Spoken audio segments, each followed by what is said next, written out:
ના અમે સાંભળીશું અમે સાંભળીશું આપણો જીવ બહુ દુઃખ પામે છે. દુઃખ એટલે દુઃખ તો ભોગવીને આવ્યા છે. કયા દુઃખ? તો દુઃખ અને મહાદુઃખ ભોગવીના જીવડો આવ્યો. દુઃખ એટલે સંસારમાં આવે છે દુઃખ છે, ખાલી દુઃખ. અને મહાદુઃખ એટલે જન્મ લેવો અને પાછું મરવું. જન્મ લેવો હેલું નથી અને મરવું હેલું નથી. જન્મ લેવો એટલે માતાના ઉદરમાં ઊંધા માથે રહેવું પડે. 1-2 દિવસ નહીં, 9-9 મહિના સુધી માનું મેલું પાણી, ગંદુ પાણી આપણી આંખોમાં, કાનમાં, મુખમાં જાતું. શ્વાસ નહોતા લઈ શકતા, મસ્તક પાણીમાં ડુબાડેલું તું, શ્વાસ નહોતા લઈ શકતા. ત્યારે આપણે પરમાત્માને વિનંતી કરતા, હે પરમાત્મા, હે કુદરત, હે રામજી, મને આ દુઃખમાંથી એકવાર છોડું. 24 કલાક રામ રામ રે. 24 કલાકનું આજ આપણે કહીને આવ્યા છે, પણ આજ આપણી પાસે સમય નથી, ટાઈમ નથી. કોઈને કઈક બેહો 2 મિનિટ તો શું કે અમારી પાસે ટાઈમ નથી, સમય નથી. પણ મનુષ્ય દેહ શું કામ મળ્યો આપણને? કહા સે આયા કહા જાયેગા, ખોજ કરો અગલે ઘર કી. સદગુરુ મિલે તો શાન બતાવે, ખોલ દેવે અંતર. જ્યારે આપણને ભવતારી સદગુરુ મળશે ને, ત્યારે સમજણ આવે કે હું કોણ છું. હું એટલે આપણું આ શરીર નથી, હું એટલે આપણો જીવ તો ક્યાંથી આવ્યો? એક વાર મનુષ્ય દેહ નહોતો મળ્યો ત્યારે આ જીવ ક્યાં હતો? અને હજી પણ આ શરીર છોડીને જીવ જાય છે તો ક્યાં જાય છે? એની આપણે ખબર હોવી જોઈએ કે નહીં? અત્યારે નથી, પણ સદગુરુ મળે તો એની સમજણ આવે કે આ જીવ ક્યાંથી આવ્યો ને ક્યાં જવાનું. આપણો જીવ બહુ દુઃખ ભોગવે છે.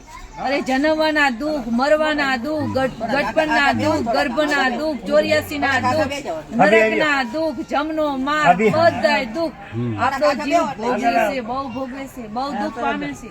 અરે આ બધાય દુઃખમાંથી મુક્ત થવું છે તો એનો ઈલાજ એક જ, રામ નામ લેવાનું. રામ નામ લ્યો અને ભાગ્ય જગાવી લ્યો.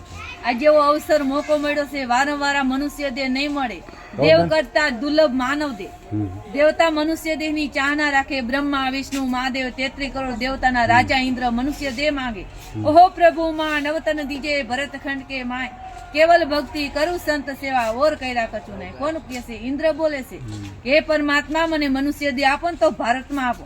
હું કેવલ રામ નામની ભક્તિ કરીશ, રામ નામી સંતોની સેવા કરીશ. કોણ બોલે છે? ઇન્દ્ર. અને જે જગ્યાએ ઇન્દ્ર મનુષ્ય દેહ માંગે છે એ જગ્યાએ મનુષ્ય દેહ આપણે મળી ગયો ભારતમાં જ.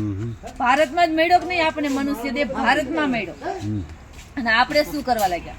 મારા દીકરા, મારા મકાન, મારું કુટુંબ, મારું પરિવાર. અરે મારું મારું કહીને મેળવું તારું નથી તલભાર. આપણું તલભાર નથી, રતિ ભાર નથી, કારણ કે આપણા જીવની હારે કાંઈ નહીં હાલે એટલે આપણું નથી. પરમાત્માએ આવો મનુષ્ય દેહ દીધો. આંખની જગ્યાએ આંખું બનાવી, કાનની જગ્યાએ કાન, મુખની જગ્યાએ મુખ, હાથની જગ્યાએ હાથ, પગની જગ્યાએ પગ.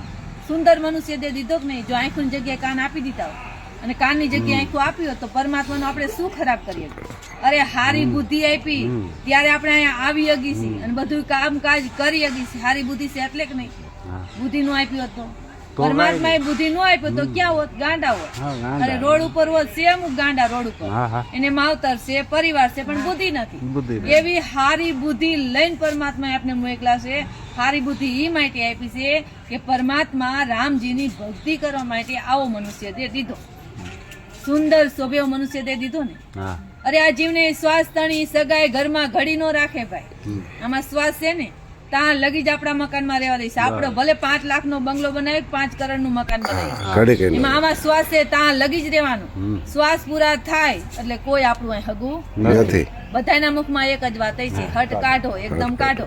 રાખવા તો હોય પણ આપણું શરીર કાંઈ કામનું નથી. મહિના પછી શ્વાસ ફૂટ્યા પછી આપણું શરીર કાંઈ કામનું આવે. એટલે રામ નામ લઈ લ્યો અને ભાગ્ય જગાઈ લો. આજે અમે આટલો સમય કાઢીને તમારા હાટુથી આવ્યા, તમારા જીવની દયાથી અમે આવ્યા છે કે આ એક પણ જીવ અહીંયા